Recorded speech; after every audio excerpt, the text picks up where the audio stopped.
Kata Nabi SAW di halaman 29 ya, manakala mayit diletakkan di kuburnya, dia masih mendengar derap sandal orang-orang yang mengiringinya manakala mereka beranjak meninggalkannya.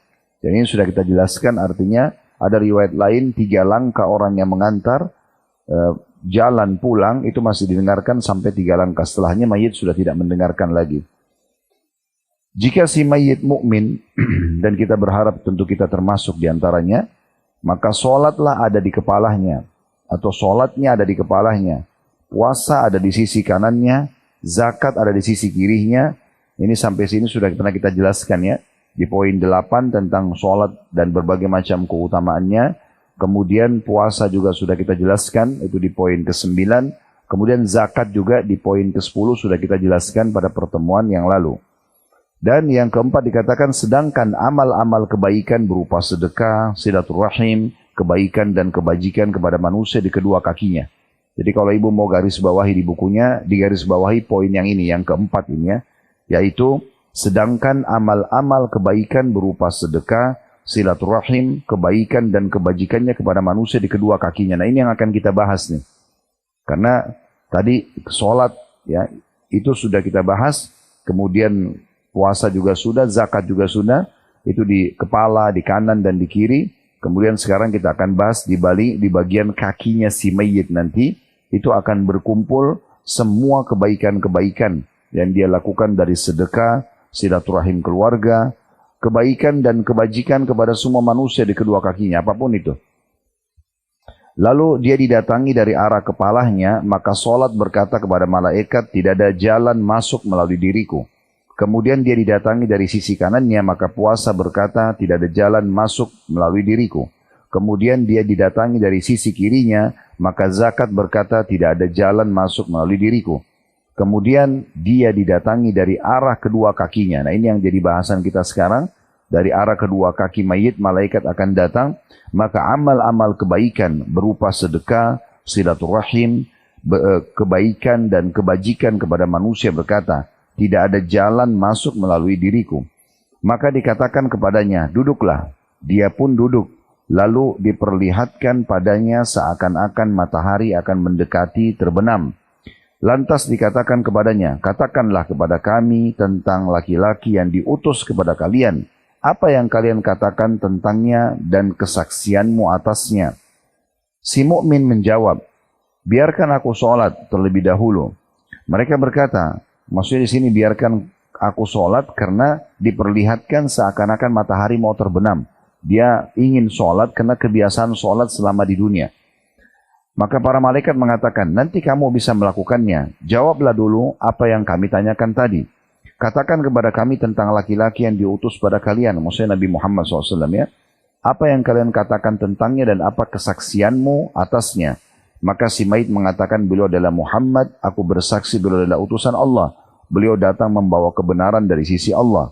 Maka dikatakan kepadanya, di atas itulah engkau hidup. Maksudnya waktu kamu hidup kamu mengikuti sunnahnya. Di atas itulah engkau mati, meninggal dalam keadaan muslim. Dan di atas itu pula lah kamu akan dibangkitkan insya Allah. Kemudian dibukakan untuknya sebuah pintu dari pintu-pintu surga. Seraya dikatakan kepadanya, inilah tempat tinggalmu di sana. Dan apa yang Allah sediakan untukmu. Maka dia semakin berbahagia dan senang karenanya. Jadi nanti kita kalau masuk kuburan, setelah jawab pertanyaan malaikat tentang siapa Nabi Muhammad SAW, Allah akan bukakan kita pintu surga dan kita bisa melihat istana kita nanti di surga. Dan kita sangat gembira karena itu akan menjadi hiburan selama kita di surga, selama kita di kuburan sampai kita nanti menuju hari kebangkitan dan menuju ke surganya. Lantas salah satu pintu dari pintu-pintu neraka juga dibuka untuknya, seraya dikatakan kepadanya, ini adalah tempat tinggalmu di sana dan apa yang Allah siapkan untukmu di dalamnya seandainya engkau mendurhakainya. Jadi sengaja juga walaupun kita beriman, Allah akan perintahkan malaikat membukakan pintu neraka yang tadinya diancamkan buat kita kalau meninggal dalam keadaan kufur atau banyak meninggalkan kemaksiatan, mengerjakan kemaksiatan dan tidak sempat meninggalkannya atau taubat. Maka diperlihatkan dan dikatakan ini loh tempat kamu ya kalau seandainya kamu dulu kufur, kamu berbuat maksiat, maka ini tempatmu. Maka dia pun semakin berbahagia dan senang karenanya, maksudnya tidak jadi masuk ke neraka. dan dia akan masuk ke surga. Setelah itu kuburnya dilapangkan seluas 70 hasta dan diberikan cahaya. Lalu jasadnya dikembalikan seperti sedia kala, sedangkan ruhnya diletakkan pada jiwa yang baik, yaitu burung yang bertengkar dan makan pada pohon surga. Nabi SAW mengatakan, inilah makna firman Allah dalam surah Ibrahim ayat 27. Allah meneguhkan iman orang-orang yang beriman dengan ucapan yang teguh dengan kehidupan atau dalam kehidupan dunia dan juga di akhirat. Baik, dari hadis ini kita sekarang masuk ke poin yang keempat yang akan menolong mayit ya, dari sisi kakinya, yaitu semua perbuatan kebaikan. Jadi selain 3 amal yang sudah kita sebutkan yang lalu, yaitu sholat, puasa, dan juga zakat. Dimulai dari yang pertama adalah sedekah. Dimulai yang pertama dari sedekah. Coba Ibu mulai buka masalah sedekah ini di surah Saba, ya. Surah nomor 34 ayat 39. Surah nomor 34 ayat 39. Itu dulu dasarnya masalah sedekah. Kebanyakan orang mereka tidak mau sedekah, kenapa? Karena mereka ketakutan kalau mengeluarkan sedekah itu dikhawatirkan nanti hilang hartanya atau berkurang hartanya. Itu yang paling sering dibisikkan oleh syaitan sehingga ragu. Kotak amal sedang lewat depan matanya, atau dia sedang melihat orang miskin di jalan, atau dia sedang lihat masjid direnovasi, atau ada kesempatan membantu teman-teman kita di Palestina. Mereka ragu membantu. Kenapa? Karena bisikan syaitan, nanti kamu mau makan apa? Kamu juga butuh uang itu. Jadi ditakut-takutin seperti itu. Padahal sebenarnya dalam ayat yang akan kita baca ini, Allah memastikan semua yang kita keluarkan akan diganti. Surah Saba, surah nomor 34 ayat 39, potongan ayat ya. Bukan dari awal ayat, potongan ayatnya saja. Di situ ada potongan ayat, kalau bisa dilihat dalam bahasa Arabnya, وَمَا أَنْفَقْتُمْ مِنْ شَيْءٍ فَهُوَ يُخْلِفُ. Lihat nggak? Apapun yang kalian infakkan di jalan Allah, maka pasti Allah ganti. Nah, di sini Allah Subhanahu wa taala memastikan pasti Allah ganti, ya, itu dia. Jadi ayat ini selalu dipegangi dalam sedekah karena memang Allah Subhanahu wa taala memastikan tidak ada satu kalau kita rupiah pun yang kita keluarkan kecuali pasti Allah akan ganti. Ibu buka Al-Baqarah surah nomor 2 ayat 261 sampai ayat 274.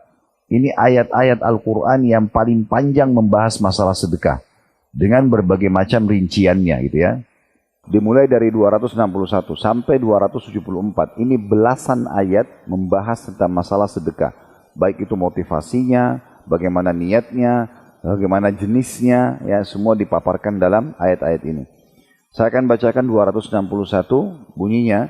Mathalul ladina yunfikuna amwalahum fi sabilillahi kamathali habbatin ambatat sab'a sanabila fi kulli sumbulatin mi'atu habba wallahu yudha'ifu liman yasha' wallahu wasi'un alim. Perumpamaan nafkah yang dikeluarkan oleh orang-orang yang menafkahkan hartanya di jalan Allah adalah serupa dengan sebutir benih yang menumbuhkan 7 bulir. Jadi kalau ibu keluarkan sedekah di jalan Allah, misalnya Rp10.000, bukan Rp10.000 nanti Allah hitung. Dia seperti biji yang memunculkan 7 bulir, ya. Dan di setiap bulir ada 100 biji. Jadi artinya dia akan terlipat gandakan 700 kali lipat, ya. Dalam hitungan sedekah selama ibu ikhlas mengeluarkannya, walaupun hanya sepotong roti, walaupun hanya sepiring nasi, sepotong tempe, apa saja, segelas air misalnya yang kita hidangkan ke orang, intinya semua kita niatkan infak, atau selembar baju misalnya, sepasang sendal, semua masuk dalamnya. Nah itu semuanya ibaratnya seperti satu bulir, ya. Satu biji mengeluarkan 7 bulir, satu bulirnya berisi 100 biji. Ya. Nah ini perumpamaan yang luar biasa gitu. Saya ulangi lagi, orang-orang yang menafkahkan hartanya di jalan Allah, ya. Perumpamaan nafkah yang dikeluarkan oleh orang-orang yang menafkahkan hartanya di jalan Allah adalah serupa dengan sebutir benih yang menumbuhkan 7 bulir dan pada tiap bulir ada 100 biji.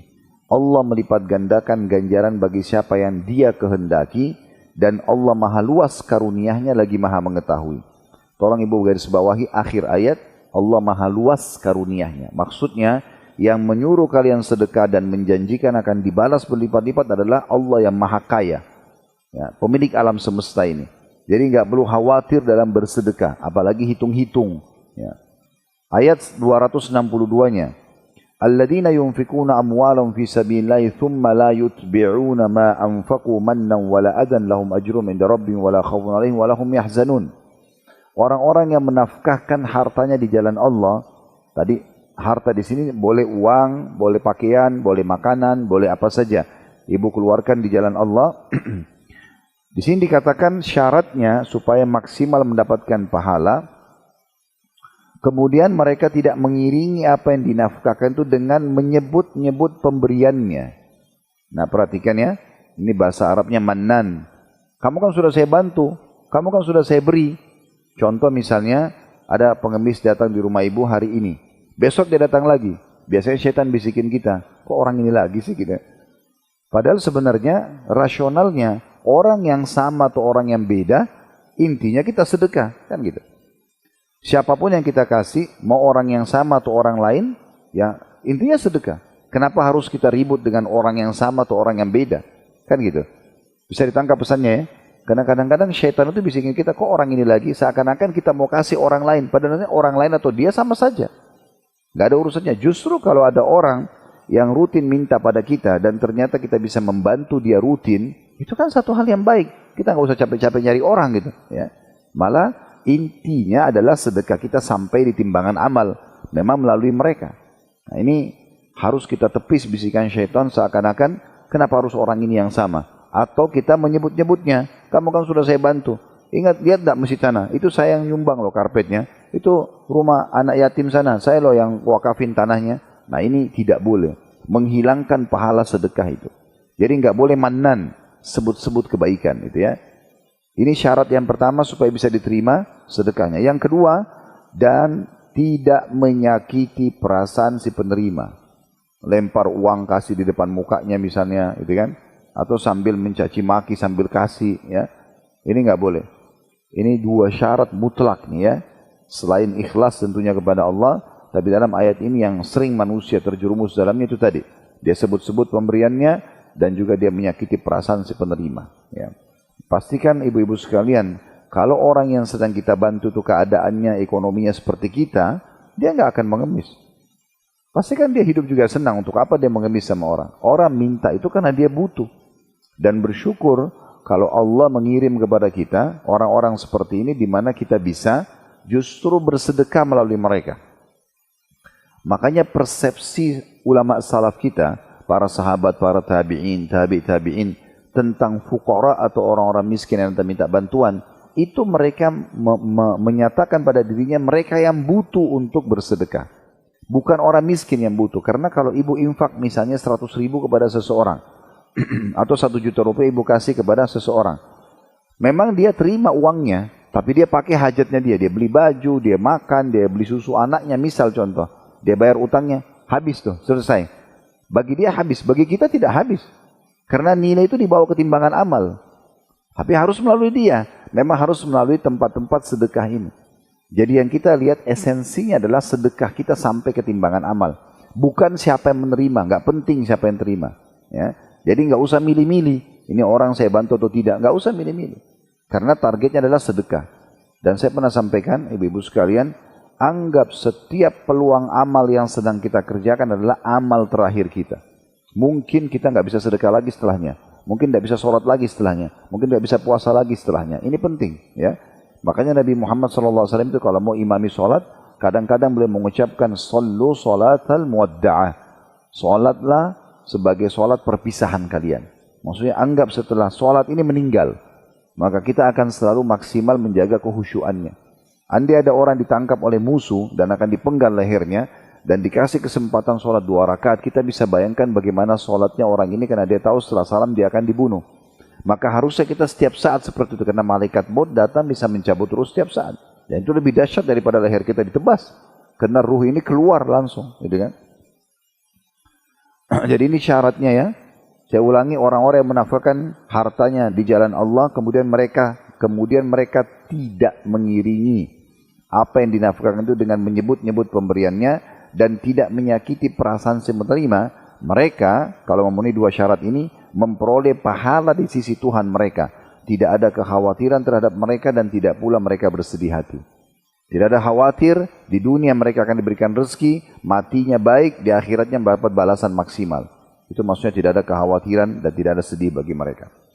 Ayat 263 mengajarkan kepada kita, kalau ibu benar-benar tidak punya atau dalam keadaan susah, jangan sakiti tetap perasaan orang yang kita tidak bisa kasih. Ya.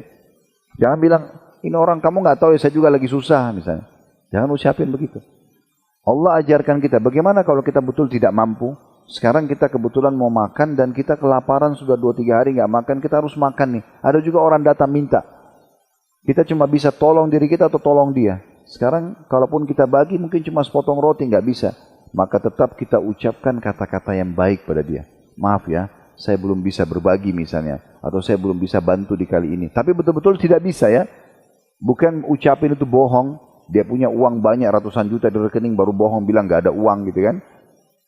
Baik, 263. Qaulun ma'rufun maghfiratun khairum min sadaqatin yatba'uha adza wallahu ghaniyyun halim. Perkataan yang baik dan permintaan maaf. Nah itu, maaf ya saya belum bisa kasih. Maaf saya pengen sekali bersedekah tapi saya belum bisa. Nah, gitu contohnya. Perkataan yang baik dan permintaan maaf. Kita disuruh minta maaf sama orang yang minta bantuan tapi kita nggak bisa bantu. Bukan malah kita marah-marahin orang gitu ya. Itu lebih baik dari sedekah yang diiringi dengan sesuatu yang menyakitkan perasaan si penerima. Allah Maha Kaya lagi Maha Penyantun. Kalau kita lihat tujuan ayat ini supaya kita faham, sebenarnya jangan lihat siapa yang menerima, tapi bagaimana kita bisa sedekah, itu sudah satu poin yang luar biasa. Itu targetnya itu. Saya pernah sampaikan seingat saya, tapi coba saya ingatkan kembali kisah Rabi' ibn Husaim rahimahullah.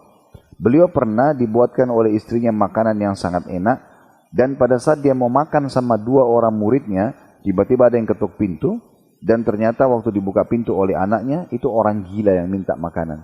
Orang gila, yang mungkin kita biasa kalau lihat di jalanan kita menjauh atau kita menghindar dari dia. Dan dia berikan isyarat minta makan. Maka Rabi' rahimahullah suruh anaknya ambil makanan yang dihidangkan yang sangat mewah ini, dibuat sama istrinya dan susah payah. Karena memang disebutkan dalam kisahnya begitu. Makan itu namanya halwa, adonannya mahal, buatnya lama. Itu biasanya waktu itu dimakan oleh pejabat-pejabat, oleh raja-raja gitu ya. Tapi istri Rabi' buatkan buat Rabi' karena Rabi' ini orangnya tidak rewel. Selalu dia apa saja, ya udah diterima makanannya. Akhirnya istrinya juga tersentuh ingin masakan yang enak. Kebetulan ada tamunya. Tapi begitu lihat orang gila dibuka pintu lagi minta makanan, Rabi' suruh ambil makanan ini kasih ke orang gila itu. Anaknya Rabi' bawa makanan itu dengan nampannya, tujuannya ingin kasih 1 potong, dikasih makanan, karena makanannya cukup besar. Tapi orang gila ini begitu lihat makanan, dia ambil, dimakan semuanya. Nggak disisain sedikit pun gitu. Setelah selesai makan, piringnya dilempar, nggak terima kasih, pergi. Maka anaknya Rabi' jengkel gitu kan. Dia tutup pintu, diambil piring, lalu dia mengatakan pada ayahnya, ayah, semoga Allah selalu menjaga anda gitu ya, semoga Allah rahmati anda. Tadi itu yang minta kan orang gila. Apa kata anaknya? Dia tidak tahu nilainya makanan itu. Dia nggak tahu nih makanan mahal kah? Makanan dibuat susah kah? Coba tadi anda suruh saya masuk ke dapur, ambil makanan apa saja, dia akan makan.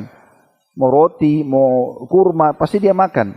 Kenapa harus halwa ini, makanan yang ibu saya buat susah, mahal, kasih ke dia. Ini buat anda sama tamu anda. Lalu Rabi' rahimahullah, orang yang penuh hatinya dengan iman dan ilmu, dia menjawab luar biasa. Dia mengatakan, wahai anakku, kalau seandainya orang gila itu tidak tahu nilainya, maka Allah tahu nilainya. Jadi nggak penting siapa yang menerima, walaupun orang gila. Yang penting saya bisa sedekah, kan gitu. Nah itu poin penting ya. Ini poin penting. Yang biasa setan bisikin kita seakan-akan, sudahlah. Bahkan ada di antara ibu-ibu kadang-kadang saking pelitnya, anaknya pun dimarahin kalau makan makanan enak dia punya. Misalnya dia bawa pulang nih makanan favorit taruh di kulkas. Pesan sama anaknya, jangan makan ya, ini punya ibu. Oh, ini luar biasa. Atau kalau sudah dimakan dimarahin anaknya. Padahal itu sedekah, apalagi sama anak sendiri, darah dagingnya ibu, gitu kan? Itu luar biasa. Ada yang sampai mukul anaknya, ya. Itu luar biasa gitu ya. Atau perhitungan dengan pembantunya atau perhitungan dengan tetangga bantalnya, suaminya maksud saya. Ya. Itu kan luar biasa. Gitu. Ya. Jadi Rabi' ibn Husaim lalu membaca firman Allah SWT, "Lan tanalul birra hatta tunfiqu mimma tuhibbun." Kalian tidak akan mendapatkan maksimal balasan pahala kata Allah sampai kalian menginfakkan apa yang paling kalian cintai. Jadi Rabi' tidak mau lihat orang gila atau bukan orang yang terima, tapi bagaimana saya bisa sedekah. Seorang salafus saleh pada saat dia kumpulin sedekah-sedekahnya, bingkisan-bingkisan untuk dibagi gitu ya. Begitu diambil oleh orang-orang yang sudah dibagikan sama dia, dia tersenyum lebar sambil mengatakan pada murid-muridnya, "Lihatlah, orang-orang itu membawa pahalaku ketimbangan amal tanpa diupah sedikit pun." Lihat pemahamannya ya. Jadi walaupun dia kasih dalam bentuk fisik, tapi dia bilang, "Lihat orang-orang ini membawa amalku ini, sedekahku ini ketimbangan amal tanpa diupah." Maksudnya dia, ini makanan yang saya kasih pakaian, mereka pakai, makan, pakai ini, habis, meninggal sudah selesai, atau habis dalam waktu yang sudah ditentukan. Tapi nilainya itu dibawa ketimbangan amal. Begitu pandangan orang beriman. Sebagian mereka juga kalau kedatangan orang miskin, mereka senyum lebar. Lalu mereka mengatakan, "Selamat datang bagi orang-orang yang akan membawa amalku ketimbangan amal tanpa diupah." Begitu mereka melihatnya. Jadi di kelas ini, di kesempatan ini, Bapak Ibu sekalian, kita harus ubah persepsi kita. Jangan selalu kita menganggap orang ini minta-minta lagi, mukanya dia lagi gitu kan, atau apalah bahasanya gitu. Selanjutnya ayat 264-nya. "Ya ayyuhalladzina amanu la tubtilu shadaqatikum bil manni wal adza kalladzi yunfiqu malahu ria'an nasi wa la yu'minu billahi wal yawmil akhir. فَمَثَلُ كَمَثَلِ صَفْوَانٍ عَلَيْهِ تُرَابٌ فَأَصَابَ وَابِلٌ فَتَرَكَهُ صَلْدًا لَا يَقْدِرُونَ عَلَى شَيْءٍ مِّمَّا كَسَبُوا وَاللَّهُ لَا يَهْدِي الْقَوْمَ الْكَافِرِينَ." Hai orang beriman, janganlah kamu menghilangkan pahala sedekahmu. Dengan apa? Menyebut-nyebutnya. Tidak boleh sebut-sebut. Kamu sudah saya bantu.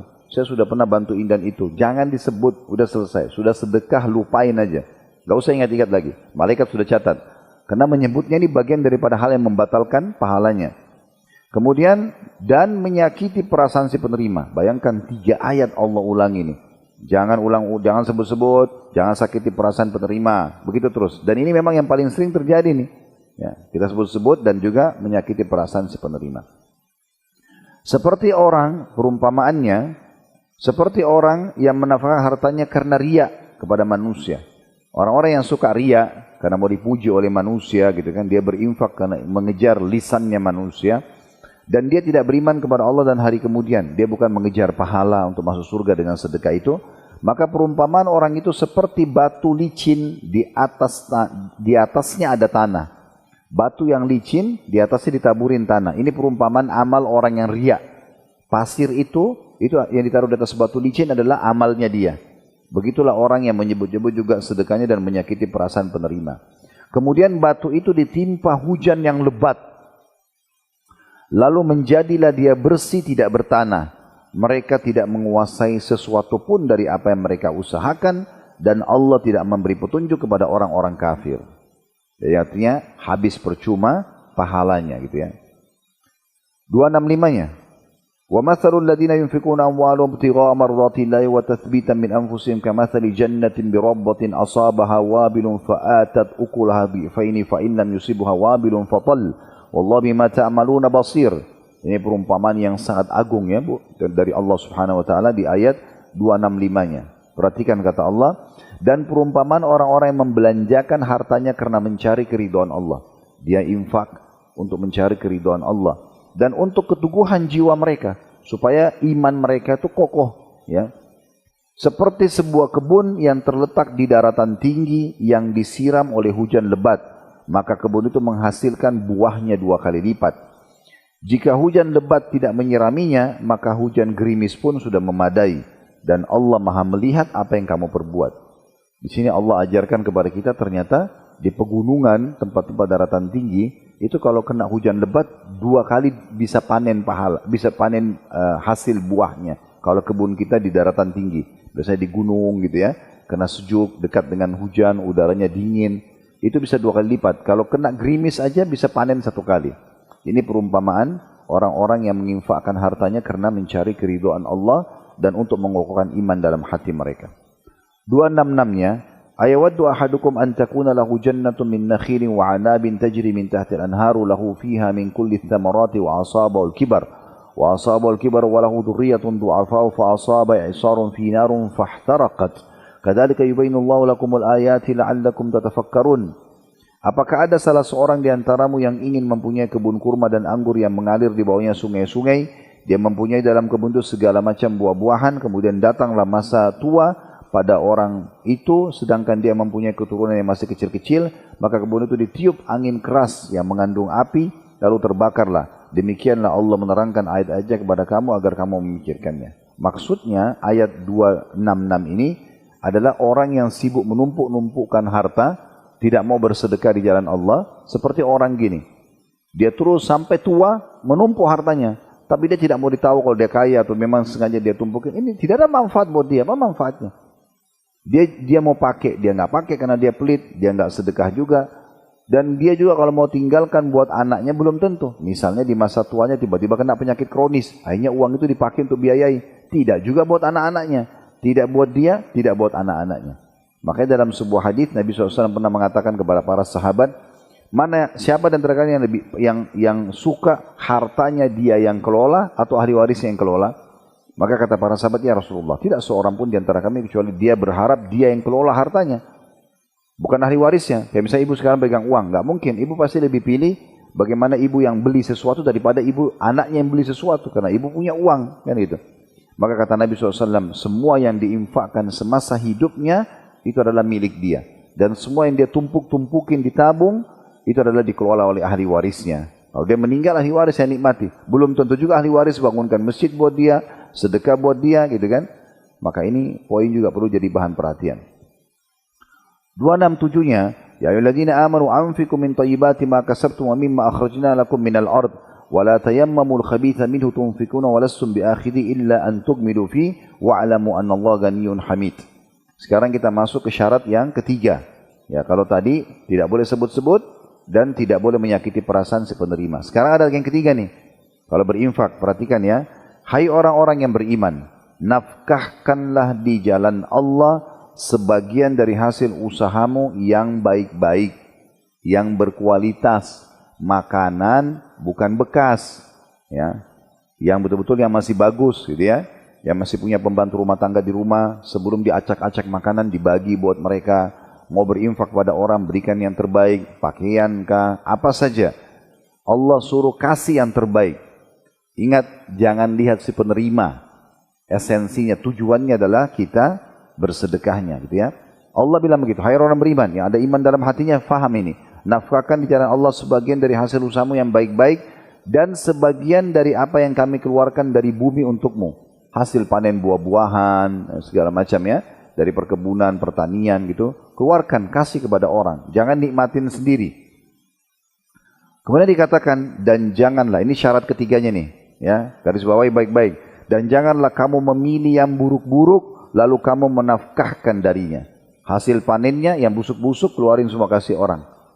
Yang bagus-bagus, dijual atau dinikmatin. Ini Allah larang ya. Padahal kamu sendiri tidak mau mengambilnya. Kalau seandainya kamu dikasih seperti itu, hasil panen yang buruk, ya, atau sisa makanan, kamu sendiri tidak mau mengambilnya, melainkan dengan memincingkan mata terhadapnya. Dan ketahuilah bahwa Allah Maha Kaya lagi Maha Terpuji. Kamu sendiri kalau dikasih sisa makanan itu, kamu mincingkan mata, kayak orang kecilin matanya sebelah, karena dia tidak mau, tidak suka. Allah mengatakan itu, jangan ya milih-milih yang buruk-buruk lalu dikasih kepada orang. Coba belajar sedekah baju baru, makanan yang utuh gitu ya. Seperti itulah, tetangga kirim makanan dengan piring penuh, jangan kembali piring kosong. Kasih lebih baik dari itu. Nah, ini salah satunya yang perlu diperhatikan. Ayat selanjutnya 268. Ini Allah bongkar kedoknya syaitan. Bagaimana syaitan sering bisik-bisikkan kita sesuatu yang buat kita khawatir sedekah. Maka fahami baik-baik Bu, di kelas kita ini saya titik beratkan sedekah pangkal kaya. Makin banyak sedekah, makin banyak hartanya, pasti. Itu garansi itu, ya. Tapi orang yang pelit justru itu sulit hidupnya. Orang yang suka memberi, dermawan itu pasti makin luas rezekinya. Allah mengatakan tentang syaitan, asy-syaitanu ya'idukumul faqra wa ya'murukum bil fahsya, wallahu ya'idukum maghfiratan minhu wa fadla, wallahu wasi'un alim. Perhatikan. Syaitan selalu menakut-nakuti kamu dengan kemiskinan. Kalau kau sedekah nanti kau dapat apa? Kalau wakafin tanah itu kau mau tinggal di mana? Kalau kau kasih baju lalu kau pakai baju apa? Bisikan yang luar biasa. Udah, kalau ada kesempatan sedekah, eksekusi, bukan negosiasi sama syaitan. Udah, kalau sudah ada dalam hati, kasih, udah keluarin. Dan lupain, udah, langsung jalan aja. Udah, sedekah kasih, gitu kan. Itu Allah mengatakan, syaitan menakut-nakuti kamu dengan kemiskinan dan menyuruh kamu berbuat kejahatan. Yang dimaksud kejahatan dalam kurung kikir. Makanya bakhil atau pelit itu adalah dosa besar. Pelit atau kikir bukan cuma sekedar sifat buruk ya, tapi dosa besar, ibu-ibu sekalian. Makanya ulama-ulama kita seperti Imam Az-Zahabi rahimahullah masukkan dalam kitab Al-Kabair beliau, dosa-dosa besar itu adalah pelit. Kapan itu ada dalam diri kita, ada orang pelit dengan dirinya, pelit dengan orang-orang terdekatnya, maka itu berarti ya dia ya berdosa. Syaitan yang takut-takuti kalian untuk bersedekah dengan kemiskinan dan menyuruh kalian untuk pelit. Sedangkan Allah yang menyuruh kalian sedekah, menjanjikan untukmu dengan sedekah itu dapat apa? Ampunan yang pertama darinya dan karunia. Ini karunia maksudnya rezeki. Jadi sedekah pasti dibalas dengan rezeki. Dan Allah tidak pernah kita sedekah satu dibalas satu, enggak ada. Karena Allah bilang dalam firman-Nya yang lain, Innallaha yarzuqu may yasha' bighairi hisab. Allah kalau sudah memberikan balasan pada orang tanpa ada hitungan lagi. Jadi enggak ada kita infak 1000 dapat 1000 lagi, enggak ada begitu. Allah tidak ada hitungannya begitu. Allah kalau kasih balasan berlipat-lipat. Tadi di ayat pertama 261 Al-Baqarah ini Allah bilang, perumpamaan orang yang bersedekah jalan Allah walaupun kecil seperti satu benih memunculkan 7 bulir, satu bulir ada 100 biji. Artinya 700 kali lipat. Itu luar biasa itu, ya.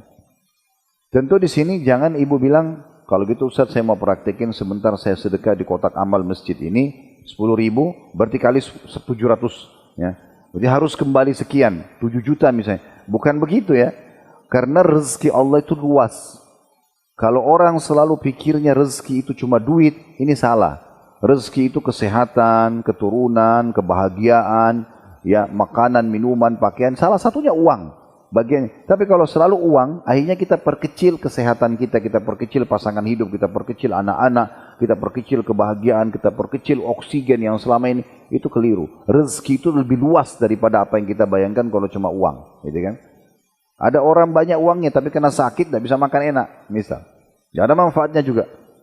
Kesehatan lebih mahal daripada harta itu. Itu luar biasa. Ada orang sakit, tidak bisa makan, tidak bisa minum, tidak bisa tidur. Tidur enak itu sebuah rezeki. Dan belum tentu orang semua bisa lakukan. Berapa banyak orang kalau tidur harus minum obat. Ya. Itu rezeki kita bisa tidur, bisa makan. Ya. Itu luar biasa, bisa minum, bisa berpikir, masih bisa menafas oksigen, luar biasa gitu. Ya. Ada seorang ibu di pengajian itu hari di Jakarta Pusat datang ke saya, umurnya mungkin sudah 65 tahun ibu itu. Masya Allah di pengajian makan segala macam. Dia datang, Ustaz, saya datang ke Jakarta karena saya mau konsultasi, saya kena diabetes gitu ya. Yang gitu, dan saya harus berobat sama dokter ini sudah sekian tahun. Dia kayak berkeluh gitu, berkeluh kesah. Subhanallah, saya lihat ibu ini 65 tahun bisa makan, masih bisa makan enak, bisa datang di pengajian. Dia lupain itu. Hanya dengan sebuah ujian dia harus konsul masalah diabetesnya. Itu ujian dari Allah SWT. Sebagaimana saya pernah bilang, kita harus bersyukur dan bersabar. Ini 2 sayap kehidupan harus kita lalui. Toh masih bisa aktivitas yang lain, kan gitu. Kalau ada satu nikmat yang kita anggap tertutup dari sisi Allah SWT, lihat nikmat-nikmat yang lain terlalu banyak. Dengan mensyukuri nikmat yang banyak, maka yang satu nanti ini akan terbuka juga. Nah, seperti itulah. Makanya di sini dikatakan, sedangkan Allah yang menyuruh kalian bersedekah itu, menjanjikan untuk kalian ampunan, dibersihkan dosa-dosa dengan sedekah, darinya dan karunia. Ini rezeki dari Allah. Dan Allah maha luas karunianya. Luas sekali balasannya Allah, jangan ragu, sedekah saja. Bagi itu makanan, pakaian, wakafin tanah, keluarin, sedekah. Ya. Orang yang meninggal dunia bu, nanti pada saat dia menjelang mati, kemudian dari rekeningnya numpuk uang, dia tidak pernah sedekahkan, akan nyesal. Dia berharap diundur berapa detik saja supaya bisa transfer uang itu ke pesantren, ke masjid dan segala macam. Karena itu yang dia butuhkan. Dia tidak butuhkan untuk menyimpan sebenarnya gitu ya. Itu poin. Maka Allah mengatakan yang menyuruh kalian untuk bersedekah, itu adalah Allah yang maha luas karunianya, lagi maha mengetahui. Luas karunia dia akan balas maksimal dan mengetahui niat-niat kalian. 269-nya, siapa yang faham tadi yang kita sampaikan ini, Allah mengatakan yu'til hikmata man yasha' wa may yu'tal hikmata faqad utiya khairan katsira wa may yadhakkaru illa ulul albab. Allah menganugerahkan al-hikmah atau kepahaman dalam tentang Al-Quran dan Sunnah kepada siapa yang dikehendakinya. Dan barang siapa yang dianugerahkan hikmah, memahami Al-Quran dan Sunnah, Ia benar-benar telah dianugerahi karunia yang banyak dan hanya orang-orang yang berakal lah yang dapat mengambil pelajaran dari firman Allah. Dia sudah dengarin semua tadi tentang sedekah dan keutamanya dan syarat-syaratnya. Kalau dia tidak amalkan ini berarti tidak berakal. Allah yang bilang itu. Jadi hanya orang yang berakal yang ambil pelajaran. Oh berarti benar ya sedekah. Ayo sedekah, nggak usah berhitungan. Itu antara ibu dan Allah Subhanahu Wa Taala. Nggak usah lihat yayasan yang mengajak, nggak usah lihat kotak amal masjidnya, nggak usah lihat orang miskinnya. Lihat antara ibu sama Allah. Selesai, clear. 270-nya. Wa ma anfaqtum min nafaqatin aw nadartum min nadrin fa innallaha ya'lamu wa ma lidh-dhalimin min ansar. Apa saja yang kamu nafkahkan. Ya, ayat ini bukan cuma uang, makanan, pakaian, mobil, apa saja, tanah, wakaf, apa yang kita bisa kita infakkan di jalan Allah, maka atau apapun yang kamu nazarkan, maka sungguhnya Allah mengetahuinya. Orang-orang yang berbuat zalim tidak ada seorang penolong pun baginya. Allah anggap orang ini zalim kalau dia tidak mau menginfakkan hartanya. 271-nya. In tubdu sadaqati fa ni'immahi. Wa in tukhfuha tu'tuha al-fuqara fa huwa khairun lakum wa yukaffiru 'ankum min sayyi'atikum wallahu bima ta'maluna khabir. Jika kamu menampakkan sedekahmu, kayak misalnya kita apa boleh buat kotak amal depan orang, kita harus bersedekah. Kalau enggak kita lewat, kita mungkin tidak kembali lagi. Atau ada orang miskin pinggir jalan, kita sedekah. Maka apapun yang kita infakkan ya secara terang-terangan, maka itu baik saja kata Allah. Tinggal kontrol niatnya supaya tidak riak gitu ya. Itu saja. Ada bisikan syaitan untuk riak, baca a'udzubillahi minasyaitonirrajim. Dan jika kamu menyembunyikannya, tidak ada orang lihat, lalu kita sembunyikan, tidak diceritakan pada orang, dan kamu berikan kepada orang-orang fakir, maka menyembunyikan lebih baik bagimu. Dan Allah akan menghapuskan dengan sedekah itu dari kalian sebagian kesalahan-kesalahan, maksudnya dosa-dosa. Dan Allah mengetahui apa yang kamu kerjakan. Sudah digantikan nanti sama Allah, tadi bisa sampai 700 kali lipat. Kena perumpamaan benih memunculkan 7 bulir, 1 bulir 100 biji, kan gitu. Diampuni dosa-dosa juga, gitu kan. Dan akan digantikan juga oleh Allah Subhanahu wa taala. 272-nya, laisa 'alaika hudahum walakinna Allah yahdi man yasha wa ma tunfiqu min khairin fali anfusikum wa ma tunfiquna illa ibtigha'a wajhillah wa ma tunfiqu min khairin yuwaffa ilaikum wa antum la tudhlamun. Bukanlah kewajibanmu menjadikan mereka mendapat petunjuk, hai Muhammad. Artinya Nabi Muhammad SAW dan semua penerusnya beliau, penyambung lidahnya, para ulama, para da'i, kami semua ini menyampaikan ke jamaah, ke bapak ibu sekalian, itu kami tidak bisa memaksakan hidayah ini. Kami cuma bahasakan, yang tersentuh hatinya, yang merenungi dengan fikirannya, lalu diamalkan, dia yang beruntung. Tapi kami nggak bisa datang ke rumah, sudah infak bu, ya, sudah infak pak, itu nggak bisa. Kita nggak bisa lakukan ini. Allah mengatakan pada Nabi Muhammad SAW, bukan kewajiban Muhammad Muhammad. Bukan harus kau kejar mereka semua itu, sampaikan ayo sedekah. Kemarin saya sudah ceramain, sudah diamalkan belum? Itu nggak ada kewajiban. Akan tetapi Allah lah yang memberi petunjuk, memberi taufik kepada siapa yang dikehendakinya. Siapa yang tersentuh hatinya, berarti Allah yang masukkan hidayah itu. Dan apa saja harta, Allah ulangi lagi, agar faham. Dan apa saja harta baik yang kamu nafkahkan di jalan Allah, wahai muslimin yang sudah dengar ayat ini, maka pahalanya untuk diri kamu sendiri. Dan janganlah kamu membelanjakan sesuatu melainkan karena mencari keridhaan Allah. Jangan karena riya. Dan apa saja harta yang baik yang kamu nafkahkan, baju yang terbaik, makanan terbaik, semua terbaik yang kita nafkahkan, niscaya kamu akan diberi pahalanya dengan cukup, sedangkan kamu sedikit pun tidak akan dirugikan atau dianiaya. 273-nya, 2 ayat terakhir ya.